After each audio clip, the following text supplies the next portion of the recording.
Hi everyone, I'm Anna, 28F, and I need some advice about a situation with my brother Mike, 32M. I've been really conflicted about what happened and need an outside perspective. This is going to be long because there's a lot of background needed to understand everything. Mike and I grew up in what looked like a perfect family from the outside, but the reality was very different. From the time I can remember, Mike was the golden child who could do no wrong in our parents' eyes. If something broke in the house, I was blamed. If both of us got into trouble, I was the bad influence. When Mike got bad grades, it was because his teachers didn't understand his learning style. When I got anything less than an A, I was lazy and not trying hard enough. Our parents paid for Mike's college, car, and even his first apartment. Meanwhile, I started working at 16 at a local diner because I needed money for basic things like school supplies and clothes. They said it would build character, but they never made Mike work. He got a monthly allowance all through college while I worked 2 jobs to pay for my education. Despite everything, I tried to maintain a relationship with Mike as adults. I thought maybe once we grew up, things would be different. We managed to build a decent relationship after college, mainly because we both lived in the same city and our parents had moved to Florida. We would meet for coffee sometimes, and he seemed to have matured a bit. 3 years ago, Mike met Rosalie, 30F, at a charity event. She was different from the girls he usually dated. Rosalie was independent, ran her own event planning business, and didn't put up with any nonsense. I liked her immediately because she called Mike out when he tried to use his usual manipulation tactics. She made him a better person, and for the first time, I felt like I had the brother I always wanted. Rosalie moved to our city for work just before meeting Mike. Most of her family lived on the West Coast, so she didn't have a big support system here. We started spending more time together, and she became like the sister I never had. We would have weekly dinner nights where we'd cook together and talk about everything. I even helped her with some of her business events since I had experience in marketing. When Mike proposed to Rosalie last year, I was genuinely happy for them. Rosalie asked me to be her maid of honor since her best friend couldn't take on the role due to being pregnant with a high-risk pregnancy. I agreed because I wanted to help make their wedding special. Rosalie's business was doing really well, and she was handling most of the wedding expenses since Mike had recently started a new job. Everything seemed perfect until about 3 months ago. I was at their house helping Rosalie with wedding preparations. She was on a call with her florist in the home office while I worked on some spreadsheets in the living room. Mike had left his laptop open on the coffee table when he went to the gym. I wasn't trying to snoop, but a message notification popped up from someone named Emma with a heart emoji next to her name. I know I shouldn't have looked, but something felt off. The message preview showed Emma asking about their plans for the weekend. When I clicked on their chat history, my heart sank. Mike had been meeting his ex-girlfriend Emma regularly for the past 6 months. There were messages about hotel meetups, expensive dinners, and plans for trips together. Some messages even talked about their future together. I took photos of the messages with my phone because I knew Mike would delete everything if confronted. The next day, I met him for coffee and showed him the screenshots. Instead of showing any remorse, he turned it around on me. He started yelling in the coffee shop about how I was always jealous of him and trying to ruin his life. He said Emma was just a friend and I was making things up because I was bitter about being single. Before I could do anything else, Mike called our parents. He told them I was trying to break up his relationship with Rosalie because I was jealous of their happiness. He said I had hacked into his laptop and was making up lies about him. Just like when we were kids, our parents immediately took his side. They called me that night and demanded I apologize to Mike for trying to ruin his happiness. I knew I needed more evidence before approaching Rosalie. I used my savings to hire a private investigator. I felt terrible about it, but I couldn't let Rosalie marry someone who was cheating on her. The PI discovered something even worse than the affair. Mike had been stealing money from Rosalie's business account to fund his lifestyle with Emma. Rosalie had made him a co-signer on her business account 6 months ago because she trusted him completely and wanted him to help manage the finances while she focused on growing the business. The PI provided bank statements showing regular transfers from Rosalie's business account to Mike's personal account, which he then used to pay for hotels, expensive gifts for Emma, and even a down payment on a secret apartment. He had stolen almost $100,000 over 6 months. I also learned that Mike and Emma had been looking at houses together in another city. I spent weeks debating what to do with this information. I thought about telling Rosalie privately, but I knew Mike would find a way to manipulate the situation. He would probably convince her that I forged the documents out of jealousy. I had seen him talk his way out of serious situations before. After a lot of thought, I decided to expose everything at the wedding. I know it sounds cruel, but I wanted everyone to see who Mike really was. I couldn't let him steal more money from Rosalie or continue lying to everyone. The day before the wedding, I filed a police report about the stolen money and provided all the evidence to them. During the ceremony, just as they were about to say their vows, I stood up. I had prepared a presentation with all the evidence, bank statements, hotel receipts, photos of Mike and Emma together, and their messages planning their future together. Rosalie was devastated, but she held herself together incredibly well. The real shock came when the police walked in. They arrested Mike right there in his wedding suit in front of everyone. Our parents are absolutely furious with me. They say I destroyed Mike's life and embarrassed the entire family. They're telling everyone who will listen that I'm a bitter, jealous sister who couldn't stand to see her brother happy. Even some of our relatives are saying I should have handled it privately instead of causing such a scene. Rosalie came to see me yesterday. She thanked me for stopping her from making the biggest mistake of her life, but I still feel conflicted. Was I wrong to handle it this way? Should I have told Rosalie privately instead of exposing Mike in front of everyone? I saved her from a huge mistake, but I also feel guilty about ruining the wedding day she spent months planning. Update 1. It's been 3 weeks since I exposed Mike at his wedding, and everything has been absolute chaos. I want to thank everyone who commented on my original post. Your support helped me stay strong through what happened next. Mike was released on bail 2 days after his arrest. The first thing he did was show up at my apartment at 2 a.m., completely drunk. I was asleep when I heard loud banging on my door. When I checked my security camera, I saw Mike stumbling in the hallway, barely able to stand straight.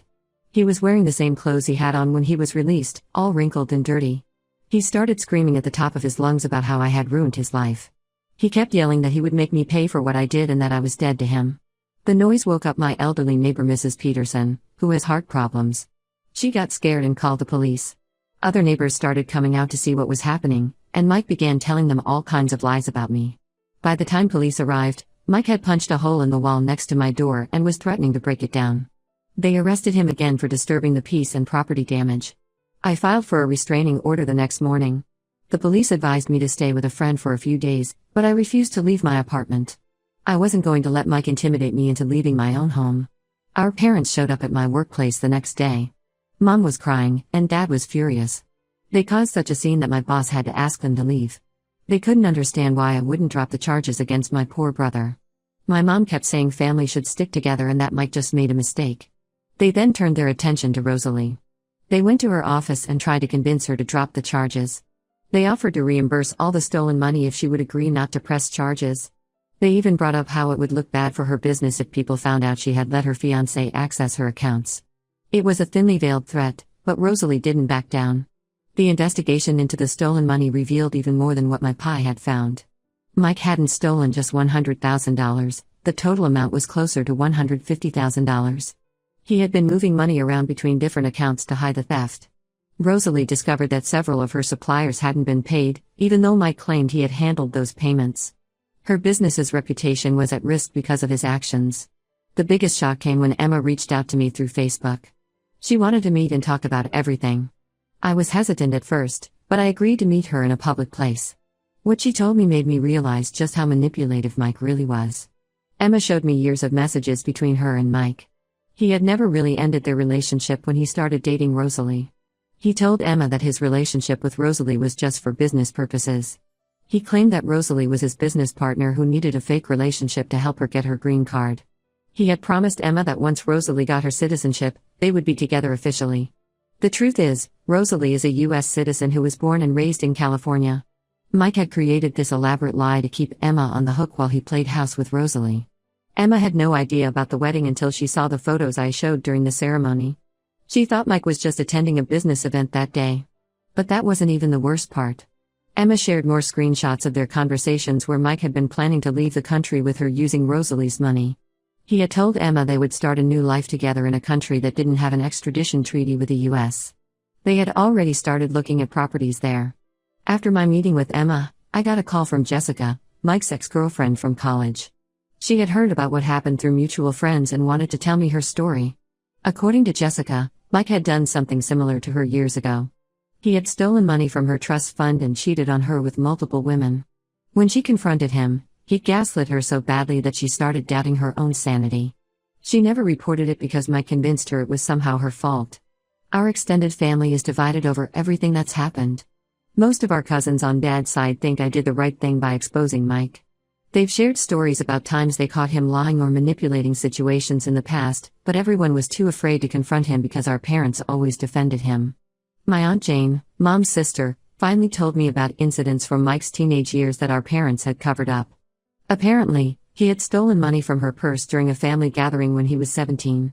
When she tried to confront him, our parents paid her back and begged her not to say anything because it would ruin his future. There were other incidents too: stolen jewelry, forged checks, lies about where he was going. Our parents covered everything up. Rosalie is trying to rebuild her business reputation. The stolen money had put her in a difficult position. Some of her suppliers are threatening legal action because of unpaid invoices. She had to let go of 2 employees because she couldn't make payroll. She's planning to move back to California to be closer to her family and start fresh. Despite everything that's happened, we've become closer friends. We talk almost every day, and she's been incredibly strong through all of this. My parents still text me daily, alternating between guilt-tripping and threats. They say I've destroyed our family's reputation and that no one will ever trust me again. Dad threatened to cut me out of their will, which honestly doesn't bother me since they've already given Mike most of their money anyway. I've started looking for a new job in another city. Not because I'm running away, but because I think it's time for a fresh start. I don't regret exposing Mike, but the constant drama is exhausting. I'll update again if anything major happens, but for now, I'm focusing on moving forward with my life. Update 2: 2 months have passed since my last update, and things have taken several unexpected turns. I know many of you were asking about Mike's legal situation, so here's what happened. Mike pleaded guilty to the theft charges as part of a plea deal. The prosecutor initially wanted to push for a longer sentence, but Mike's lawyer managed to negotiate 18 months in prison plus full restitution to Rosalie. He has to pay back every penny he stole, with interest. The judge also ordered him to undergo financial counseling and banned him from holding any financial positions or having signature authority on business accounts for 5 years after his release. But here's where things get really interesting. During the court proceedings, some shocking information came to light about my parents' involvement in all of this. It turns out they knew about Mike's affair with Emma from the very beginning. Not only did they know, but they had been actively helping him hide it from Rosalie. The evidence came out when Emma testified about the apartment where she and Mike would meet. She mentioned that my parents had helped Mike rent it. My mom would even clean the apartment and stock the fridge before their meetups. When Rosalie called looking for Mike, my parents would cover for him, saying he was helping them with house repairs or taking care of some family emergency. The prosecutor showed text messages between Mike and our parents discussing his relationship with Emma. In one message, my mom told Mike to be more careful about his spending so Rosalie wouldn't notice the missing money. In another, my dad suggested ways to hide the bank transfers better. They even gave Mike money to buy Emma gifts so he wouldn't take as much from Rosalie's account. Their justification for all this was that they thought Mike would eventually get it out of his system and settle down with Rosalie. They claimed they were protecting both Mike and Rosalie by managing the situation. My mom actually said in court that she thought she was doing Rosalie a favor by helping Mike cheat discreetly instead of leaving her. This wasn't even the first time they had done something like this. During the investigation, Mike's ex-girlfriend Jessica came forward with more information. She revealed that during college, when Mike had stolen from her trust fund, my parents had known about that too. They paid her family back quietly and convinced them not to press charges.